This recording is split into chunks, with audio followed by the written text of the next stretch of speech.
네, 오늘은 에스겔 44장 말씀입니다.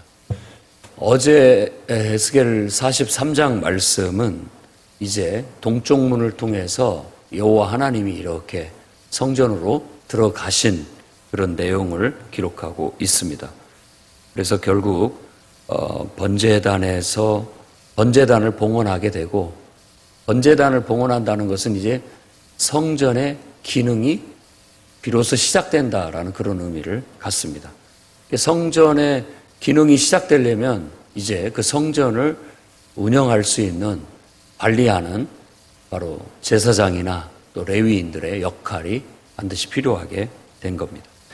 자, 오늘 읽은 말씀에서는 여호와 하나님의 영광이 들어왔던 동쪽 문은 닫아놓고 그 문은 아무도 사용하지 말아라 라고 그렇게 얘기를 합니다.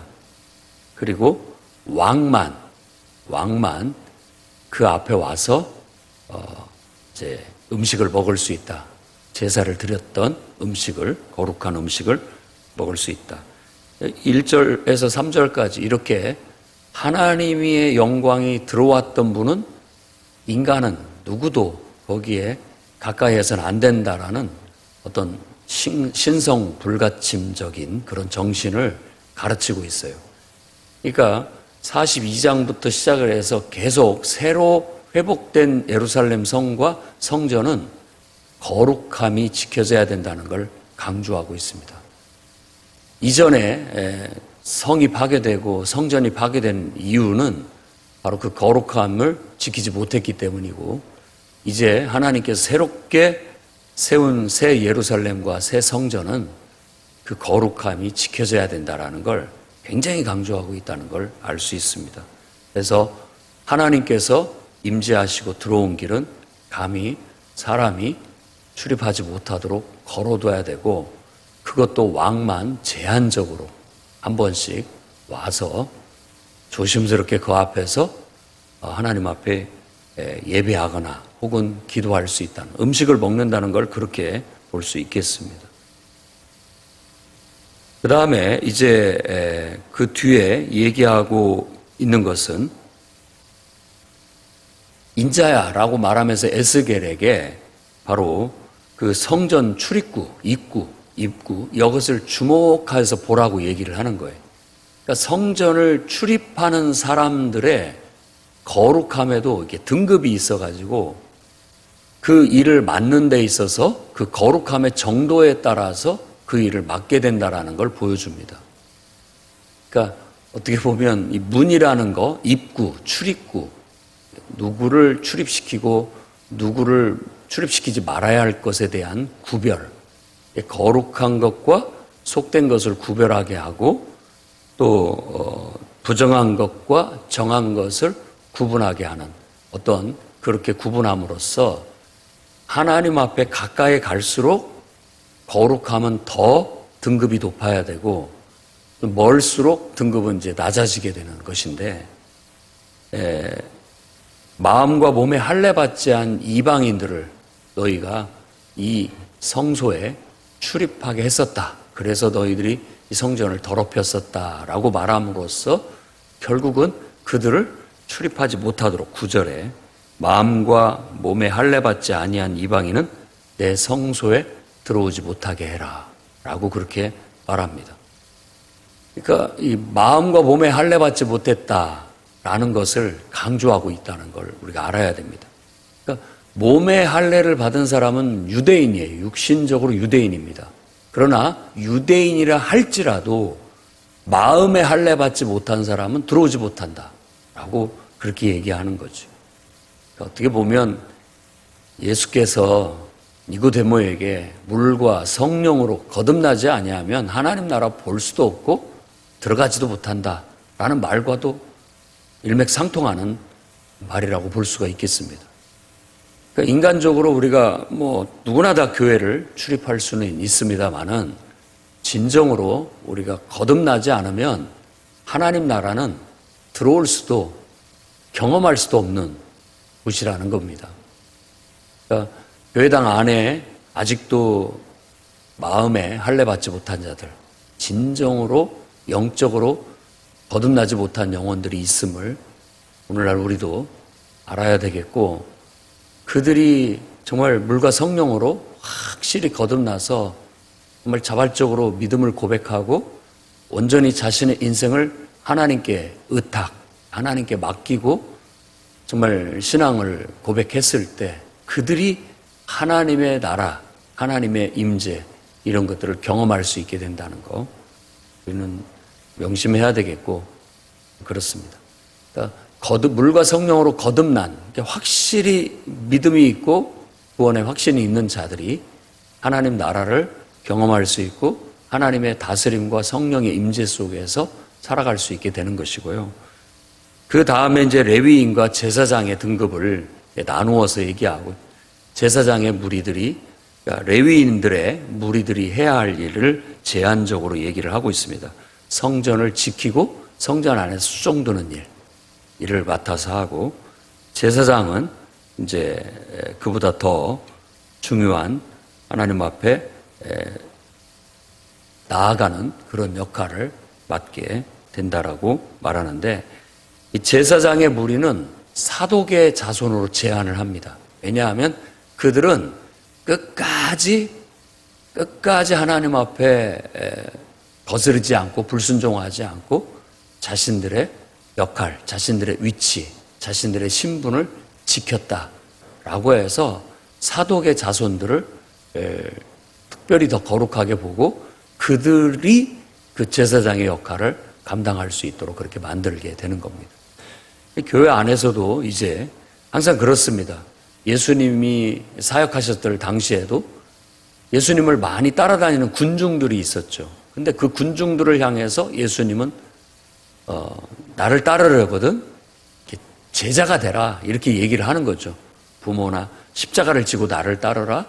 또 부모나 처자나 형제나 나보다 더 사랑하면 내 제자가 되지 못한다.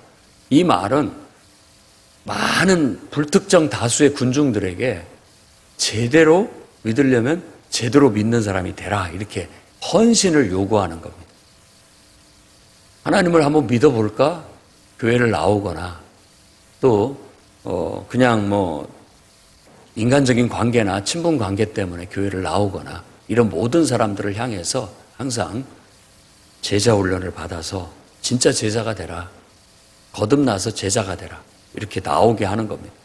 그리고 그런 사람들 중에 이제 꼭 신앙의 등급이 있는 것은 아니지만 등급이 우리 인간으로 어떻게 전하기는 어렵지만 더 거룩해진 더 우리로 봤을 때는 신앙과 헌신도가 더 뛰어난 사람들을 선별해서 일꾼으로 삼는 겁니다. 그리고 또 그 사람들 중에서도 더 믿음이 신실하고 더 순종하고 헌신도가 뛰어난 사람들이 더 중요한 직책과 역할들을 맡게 된다라는 원리가 이 속에 들어있음을 알아야 됩니다. 그러니까 구약은 구약이고 지금은 제사장도 없고 또 지금은 베드로서에서 베드로가 말한 것처럼 예수 믿으면 다 왕 같은 제사장들이다 라고 그렇게 얘기하고 있거든요. 그러니까 모두가 다 예수 그리스도의 은혜 안에서 하나님의 아들의 지위와 신분을 얻고 다 우리는 하나님의 집에 함께 속한 사람들인데 그 집에서 그 집을 맡아 운영하고 그 집을 관리하는 최고의 리더는 예수 그리스도고 그분은 성령으로 우리 안에 역사하시면서 우리를 지도하고 이끌고 있는 거예요. 그러니까 성령 충만하지 않으면 그분의 지도나 인도하심을 받을 수가 없기 때문에 그런 사람들이 중요한 역할이나 직책을 맡는 것은 그건 조심해야 할, 금해야 할 부분인 겁니다. 그래서 너희들이 일꾼을 뽑으라고 사도행전 6장에 얘기했을 때도 성령이 충만한 사람 그리고 지혜가 있는 사람 한면으로는 영적으로 돼야 되고 또 한면은 일머리를 알아야 되고 두 가지가 겸비된 사람을 맡도록 그렇게 얘기하고 또 디모데에게 바울이 편지했을 때도 교회 안에 일꾼을 세울 때 아무나 세우지 말아라. 막 들어온 사람들 아무나 세우지 마라. 이런 것들도 바로 이러한 것이 마음과 몸의 할례 받지 않은 사람들, 검증도 안 하고 정말 진짜 진정한 참 믿음을 갖고 있는지, 이 사람이 성령의 충만함을 경험했고 성령의 인도하심을 따르고 순종할 줄 아는 사람인지, 또 교회의 전반적인 집단 역학, 그러니까 생리를 이해하고 또 인간관계 뭐 이런 것들을 이해하고 교회가 하는 모든 일들 이런 것들을 이해하고 있는지, 이런 이해도가 있고 또 성령의 충만함을 갖추고 이런 사람들이 선별적으로 리더의 역할을 맡고 중요한 역할을 맡아서 그런 일들을 해줄 때 새롭게 세워진 공동체가 또 교회가 더 나아가서 하나님의 나라가 원활하게 거룩함을 잃어버리지 않고 능력 있게 사역을 해나갈 수 있다라고 그렇게 가르치고 있는 겁니다. 제사장에게는 특별한 거룩함을 요구하고 있습니다. 그래서 평상시 입는 옷 말고 가는 배옷, 그리고 배로 만든 관, 배로 만든 바지, 그리고 땀나도록 허리띠는 차지 말도록 했다라는 겁니다. 이런 것들이 이제 세마포 속옷이라고 말을 하는데 하얀색 속옷 같은 그런 건데, 그냥 우리가 서양 영화 같은 데 보면 흰색 그냥 통으로 된, 남자든 여자든 통으로 된 원피스 같은 허리띠 없는 편안한 그런 복장을 말하는 거예요. 근데 그것도 그렇고, 그 다음에 머리도 마음대로 하면 안 됩니다. 머리도 너무 길어도 안 되고 너무 짧아도 안 되고 딱 적당히 깎기만 하라고 했던 것들, 이런 것들을 통해서 거룩함과 속됨의 모범이 되도록 말했고, 부정한 것과 정한 것들에 대한 모범이 되도록 했습니다. 더 나아가서 장례식도 직계, 가족 외에는 가지 못하도록, 그러니까 죽음, 시신이라는 그 자체를 접촉하지 못하도록, 부정한 것을 아예 접촉하지 못하도록, 그만큼 우리가 보면은 그렇게 어떻게 통제받고 사느냐, 너무 답답한 인생이 아니냐 할 만큼 제한적이고 또 이렇게 선별된 그런 특별한 삶을 살도록 요구받게 되었던 것입니다. 그러니까 이런 것들이 바로 중요한 직책이나 역할을 맡은 사람들은 더 사생활에 침해를 많이 받는다라는 걸 보여주는 거예요. 그러니까 내가 내 할 일 다 하고 또 하나님의 일도 다 하면 좋겠지만 그게 잘 안 됩니다. 그게 어느 한쪽이 손실을 보게 돼 있다고요. 근데 중요한 역할, 더 중대한 일을 맡은 사람들은 그만큼 사적인 생활을 제한을 받게 돼요. 더 할 일들을 못하게 되는 것이죠. 그게 교회 안에서도 마찬가지입니다. 우리가 중요한 역할을 맡거나 교회 안에서도 중요한 사역을 맡게 되면 그만큼 내 생활은 그것 때문에 제한을 받고 뺏긴다. 내 마음대로 뭐 하고 싶지만 그거 못하게 되는 거고요. 또 편하게 쉽게 나도 세상 사람처럼 이렇게 할 수 있지만 그런 것들도 제약을 받게 된다라는 그런 의미를 갖습니다. 그래서 아주 특별하게 조심스럽게 모든 몸가짐, 또 행동거지 이렇게 해야 되는 겁니다. 앞에서 말했던 하얀색 베옷 같은 것을 입어야 되고 머리털도 조심해야 된다라는 것은 화려한 꾸밈이 아닌 거예요. 이건 그냥 아주 순수한 모습, 철저히 하나님 앞에 가까이 갈수록 인간적인 꾸밈이나 인간적인 치장은 사라지는 거예요. 싹 사라지는 거예요. 전부 사라지고 있는 그대로의 순수한 모습을 가지고 나아가게 되는 것이죠. 우리도 하나님의 임재에 더 충만함 속에 나아가기 위해서는 인간적인 요소들이 하나씩 이렇게 떨어져 나가면서 결국은 남는 건 나의 본질만이 중요해지게 되는 거예요. 근데 이제 하나님 앞에 가까이 갈수록 본질적이게 되고 또 세상으로 갈수록 이제 세상에 어떤 걸맞는 그런 어떤 장신구들이 필요한 거죠. 세상 사람들 세상에 나가서 사역을 하는데 또 그것도 없으면 그건 또 문제가 되는 겁니다. 그러니까 하나님 앞에서는 우리의 꾸밈이 필요 없습니다. 사실은 내 신분도 필요 없고, 옷이라는 건 신분을 나타내는 것이기도 하고, 그런데 제사장도 하나님을 섬길 때는 에봇을 다 벗고 그냥 속옷만 입고 그냥 있는 그대로의 그 본질, 순수함 그대로 하나님 앞에 나아가는 것을 가장 미덕으로 보는 거예요. 우리의 신앙도 하나님 앞에서는 항상 꾸밈이 없어야 되겠고, 거짓이 없어야 되겠고, 있는 그대로의 모습으로 하나님 앞에 나아가야 진짜 하나님을 가까이 대할 수 있고 하나님께 은혜를 받을 수가 있습니다. 그리고 그렇게 은혜를 받아서 우리가 세상에 나아가서 그 은혜 받은 것을 세상의 언어와 세상의 문화와 세상의 어떤 풍습으로 이렇게 실천해내는 거예요. 그렇게 실천해내는 겁니다. 그럴 때 이제 문화가 필요하고 어떤 세상적인 그런 도구가 필요하고 언어가 필요하고 어떤 방식들이 필요하게 되는 것이죠. 항상 우리 안에는 본질을 추구해야 되고, 겉으로는 세상에 걸맞는, 세상에 효과적인 사역을 해나가야 된다라는 것들을 이런 말씀을 통해서도 읽을 수가 있게 되는 겁니다.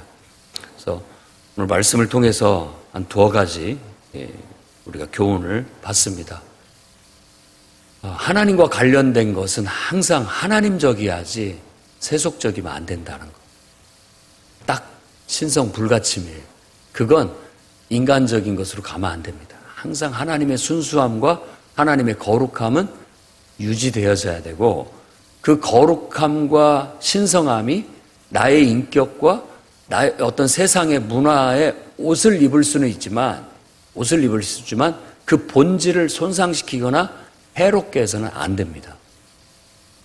그 원칙을 분명히 지켜야 되고, 그 다음에 교회 안에서 정말 중요한 역할들, 리더의 역할들, 또 중요 직책들을 맡을 때에는 믿음이 확신이 없는 사람들은 제외시켜야 되고, 또 하나님 앞에 성령 충만하고 교회의 전반적인 일머리 이런 것들을 아는 사람들을 선별해서 중요한 직책들을 이렇게 맡겨야 큰 문제가 없이 교회가 거룩함을 잃지 않고, 또 교회가 교회로서의 기능과 역할을 원활히 잘 유지할 수 있게 되어진다라는 겁니다. 더 하나님 앞에 가까이 가면 갈수록 우리 인간적인 요소들은 떨어져 나가고, 우리의 본질, 하나님 안에서의 그 본질, 순수함, 하나님을 왜곡시키거나 하나님을 어떻게 변질시키지 않을 수 있도록 우리 스스로의 모든 것들은 내려놔야 된다라는 거예요. 그래야만 우리가 하나님을 그대로 받아서 그것을 그대로 나아가서 세상에 드러낼 수 있는 그런 역할을 수행할 수 있게 된다라는 것.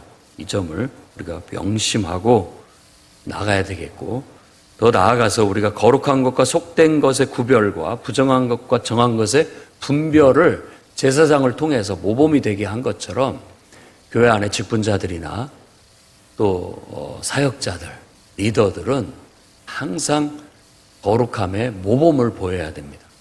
그리고 세상 앞에서나 또 믿는 자들 앞에서나 모든 면에 있어서 더 모범을 보임으로써 리더로서의 권위와 또 일꾼으로서의 어떤 역할을 충실하게 수행해 나가게 된다면 주님의 몸된 교회가 새롭게 회복된 그런 성전과 성전 도시가 아주 원활하게 잘 이루어져서 하나님의 영광을 드러낼 수 있게 될 거라는 겁니다. 여러분들도 신중하게 생각하면서 신앙생활을 잘 하시고, 또 신중하게 직분을 맡고, 직분을 맡은 자들은 신중한 태도로 자신의 모범을 보이고, 또 하나님 앞에 더 중요한 일을 할수록 말이나 행동이나 모든 면에 있어서 절제하고 주의하는 그런 모범을 보일 수 있기를 주의 이름으로 축원합니다.